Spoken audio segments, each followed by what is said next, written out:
Oh boy, we're back. And at the break, I was thinking about, boy, am I going to get a lot of hate emails on this one, But, I don't consider it hate speech. I don't consider it even degrading homosexuals. It's a minority. I don't agree with you, but I didn't say anything more than that. I mean, I can talk to you. You want to, if I had a business, you can buy something. I don't really care. Just don't start this political garbage, and don't ruin my baseball games, okay? It's crazy, and I was thinking about it, and I'm going, why are we even talking about this? I mean, it's just insane, because really what's happening is that the new normal is now to be changed. Now think about this. I got to write a headline for my YouTube, right? And don't you think people write headlines just to get a million hits, and then the person hits on it and says, "Oh, I only listened to 3 seconds." They don't say how long they listen to the crap that's on the internet. I mean, you can get. What would you rather have?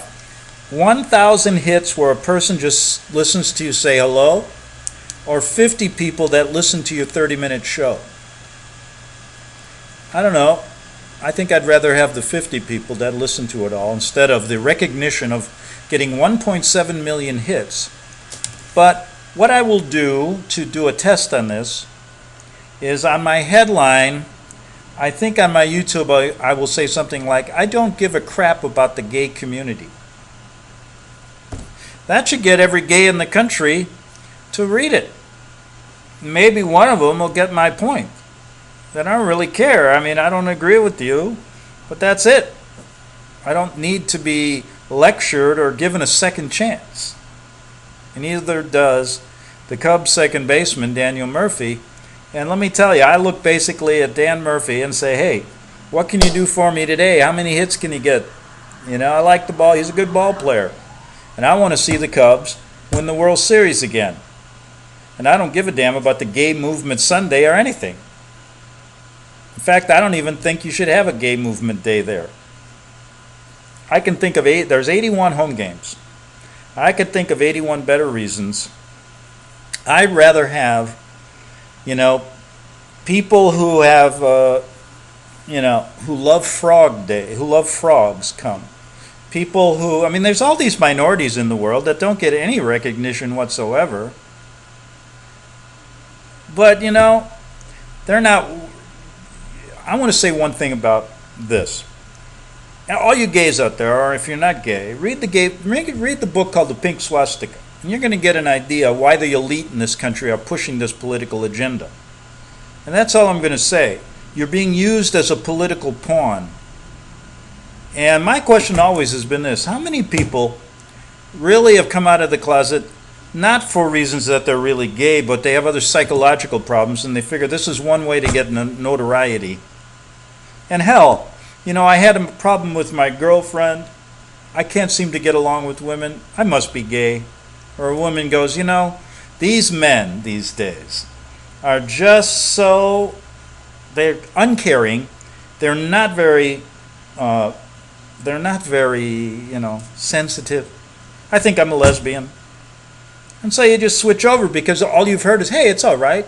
Come on, you don't really know what you are. You don't know when you're born that you're a man or a woman." That's what the elites are trying to teach us. And it's insane. So anyway, leave it at that. Everybody call in and say it's hate speech, that I need a second chance. I don't need a second chance. What I need is some understanding that what's going on here is a political movement done for reasons other than just to say, "Oh boy, look how many gay people are there in the world? What is it going to be? 80% of the world is gay and they didn't know it? Give me a break." All right. Enough of the gay community, but I think it's needed to talk about this because that, when it gets into the baseball field, then I get a little mad. And I hope that, and who goes to this game on Sunday? Are they you got to be gay to get in? or you just got to celebrate the gay movement. Can you get into Wrigley Field on Sunday if you disagree with their lifestyle? That'd be interesting. I'm going to go there, or have one of my friends, I'll call him from Chicago, and get to the gate and go, hey, I disagree with, just like Daniel Murphy, I disagree with the gay lifestyle. Can I still come in? See what they say. That'd be fun. Wrigley Field. What a great place to go, though. I used to love it as a kid. Like I said, I went to like 30 games one summer. I used to live right around the corner. Or near it. Yeah. But anyway, what can we do after that? Jeez. It's hard to switch gears. Especially when it's Friday. All I keep thinking about is, wow, what am I going to do this? I got to have a good, fun weekend. Okay? I think I'll go to Wrigley Field on Sunday and say, with a banner, I need a second chance. Oh, God. All right, here we go. Or how about if I went there with a sign, no gays at a baseball game? Oh, boy, that would be fun, wouldn't it? Oh, you'd make the newspaper. Somebody will do it just to get notoriety. That's all that people do now. All right, so now we got to switch over here.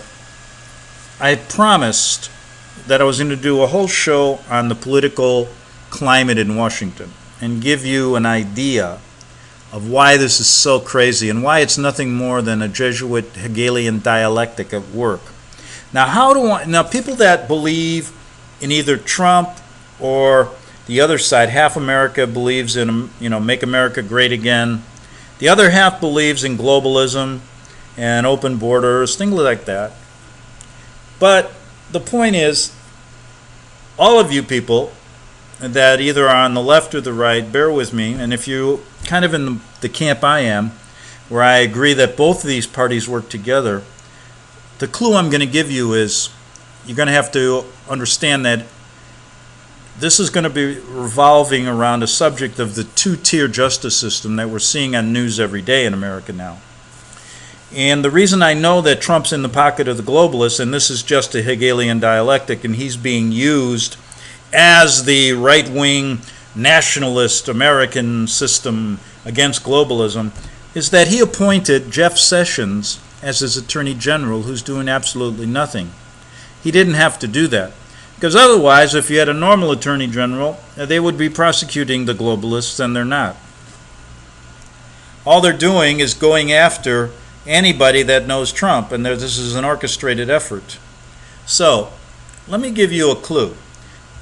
I got to check because this is going to take some time, and I'm not going to have enough time to do this because I want to give you a backdrop. Why don't we do this?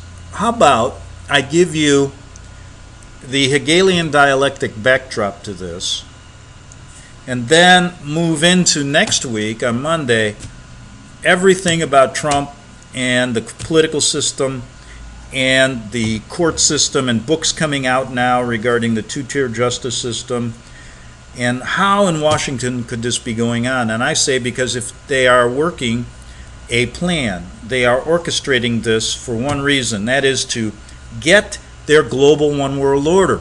And this is how they have to do it.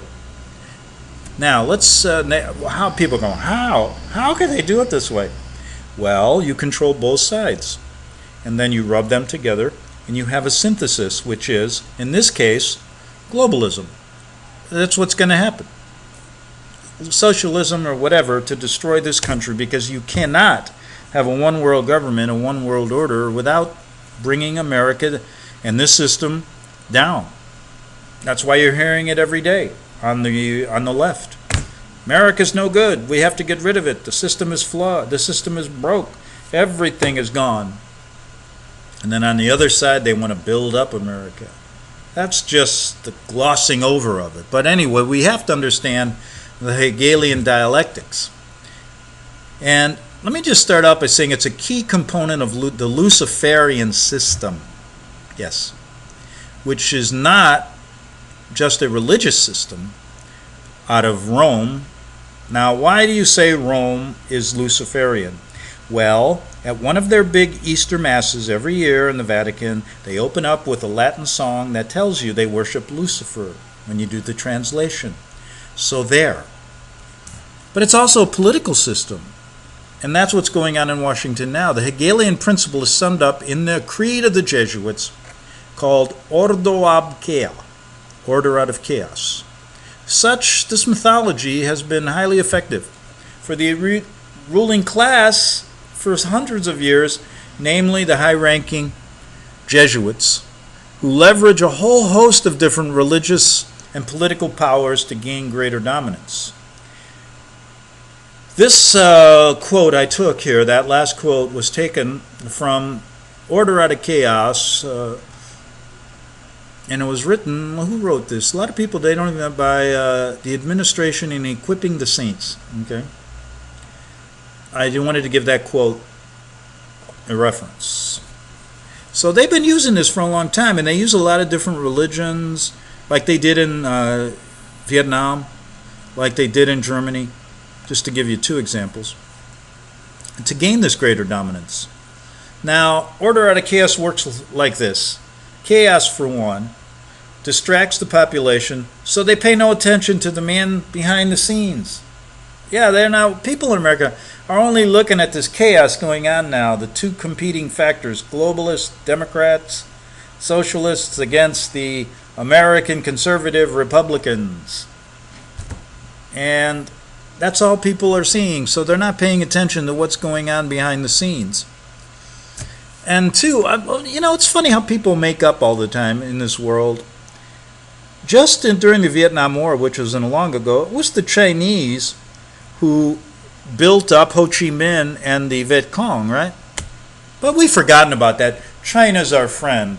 Did you also realize that China, we talk about, if I said something like this, we got to get rid of Muslims that are radical in this country, get rid of them.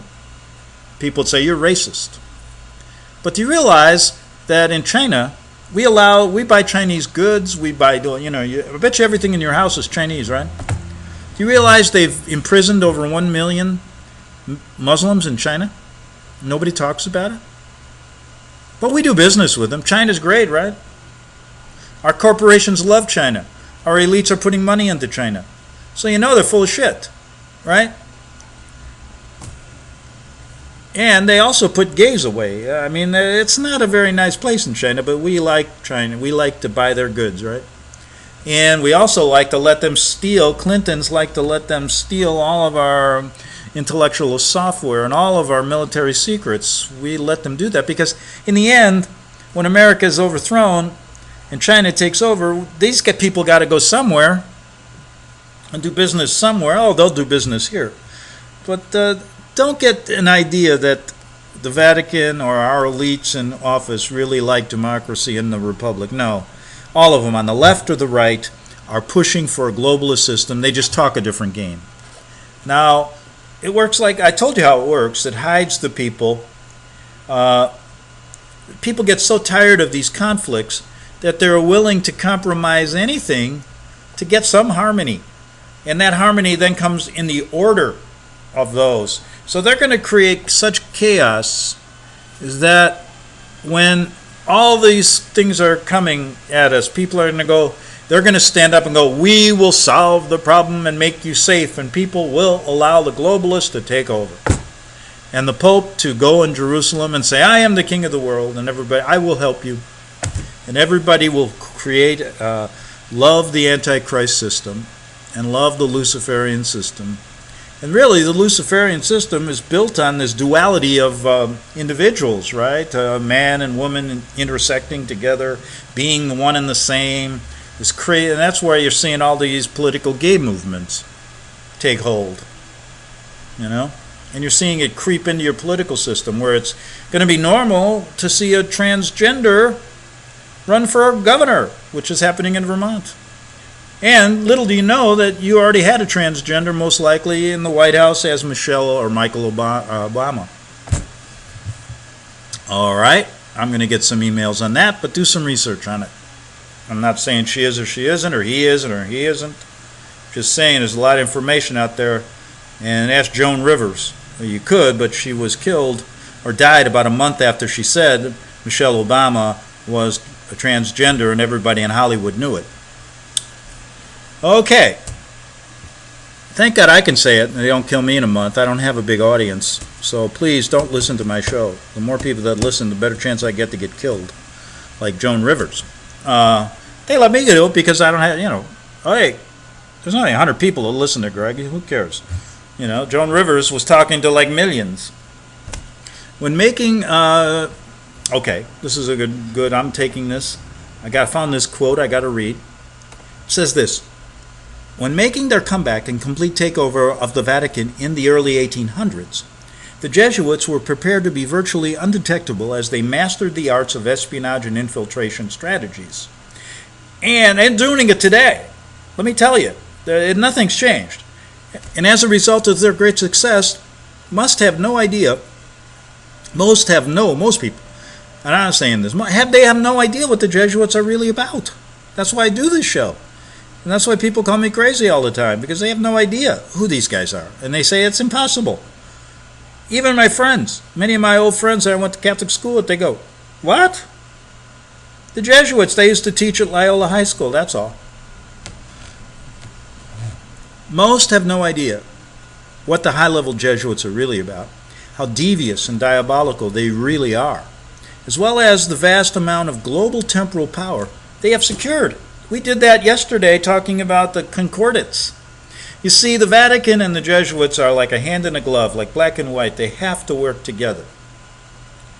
And we talked about how they gain global strategy through their many agreements and treaties with 200 countries in the world.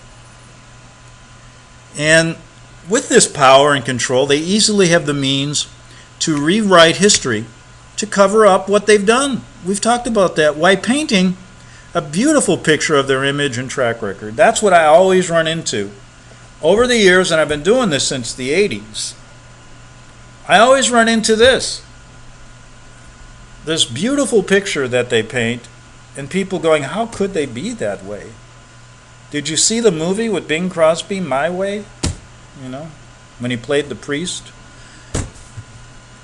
Now, these Hegelian dialectics, this principle has been used for hundreds of years. And to make it easy, you control both sides of every conflict to get what you want, and then the outcome will be what you want. So you have to control the right, the left in politics. You have to control communism and America fighting. You have to control terrorism and the West fighting. So they work both sides of the coin to get what they want. And the whole thing is geared towards a one world order, one world religion. I hate to make things so easy, but that's it. I mean, let's try to make it. Let's not get confused. That's what's going to happen. And as mentioned, this principle was brought to a whole new dimension by the Jesuits, who were commissioned by the Pope to combat. It started in the Protestant Reformation when they were formed. Most people only recognize the mayhem of the Counter-Reformation, and it is so-called Holy Inquisition, as something that we are now hundreds of years removed from. However, the Counter-Reformation was gained more ground in this past century than ever before, as the modern Inquisition has taken more lives than the previous centuries combined. And this article, I'm just paraphrasing a few paragraphs here, is very on the point, because it's talking about the modern Inquisition, how we are mired in the past, talking about the Holy Inquisition where millions were killed. They can counter that very simply by saying we've changed, but they haven't. And the modern Inquisition is more diabolical, more devious than ever, killing more than ever were killed in the Holy Inquisition. If you add up everything, and two of the additions should be the Vietnam War, World War II, just to name a couple.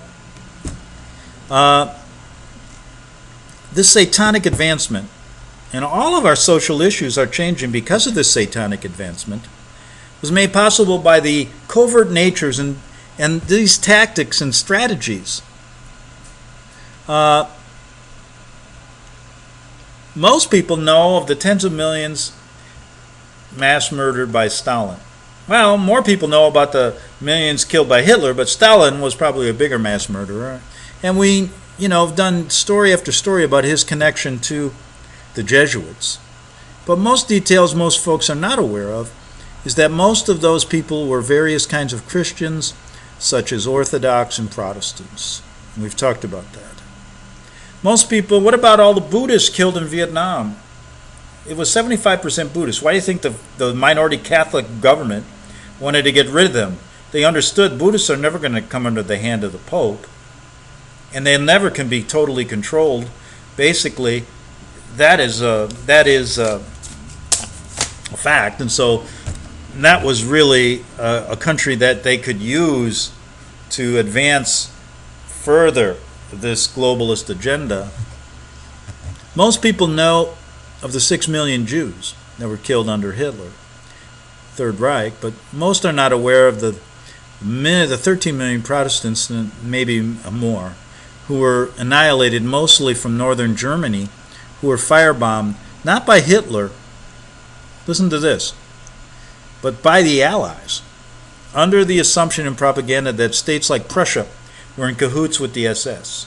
Most people have no idea that these cruel dictators like Stalin, Hitler, Anton Pavlik, Mussolini, and many more were commissioned by the Catholic hierarchy as the modern-day inquisitors of the ongoing Counter-Reformation, which is going on still to this day. And what's even more difficult for Americans to see and accept is how the U.S. has been leveraged for the same purposes. When you understand the Hegelian strategy, the dialectic, you can then begin to recognize how it was implemented throughout history. It's really a great study, and you'll understand your politics today, which I'm going to get into Monday, and Trump and what's going on in Washington, to really emphasize the Jesuits are doing the same thing. And when you recognize this in history, you can cut through the lies and deception to see the actual truth, or start to get to it. Then it is of essence to not only know the truth, but to understand the workings of how this Luciferian organization operates not only in your political and your spiritual system, but in your social system, i.e., these crazy political movements like transgenders, gays. This is not something that is there just to help these people. This is a satanic movement to change the thinking of mankind into this dual system of man and women are no different. As one, and look back at the Greek gods and the Egyptian gods, Isis and all this crazy stuff. That's why they have their little Isis obelisks in Washington, in St. Peter's Square, and in London, just to name a few.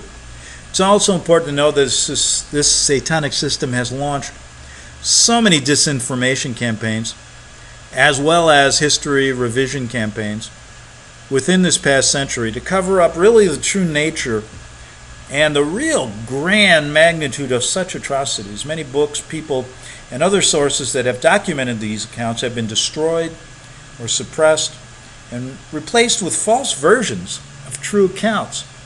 And we've done a lot of that on this show. You know, the Hitler story, we talk about what happened to Lincoln, how they've changed that. And Hollywood right now is really helping them along the way. Oh boy, are they helping them. And, you know, to end the show on this Friday, let me say this. I only got 30 seconds, 25 seconds, but do some research on this. Understand this Hegelian dialectic, how they do control both sides, and try to look at the world that way a little bit, and try to look at your own dealings in Washington that way, and you'll see that both political parties are controlled by the same powers behind the scenes. Have a good weekend, and back Monday on the Investigative Journal.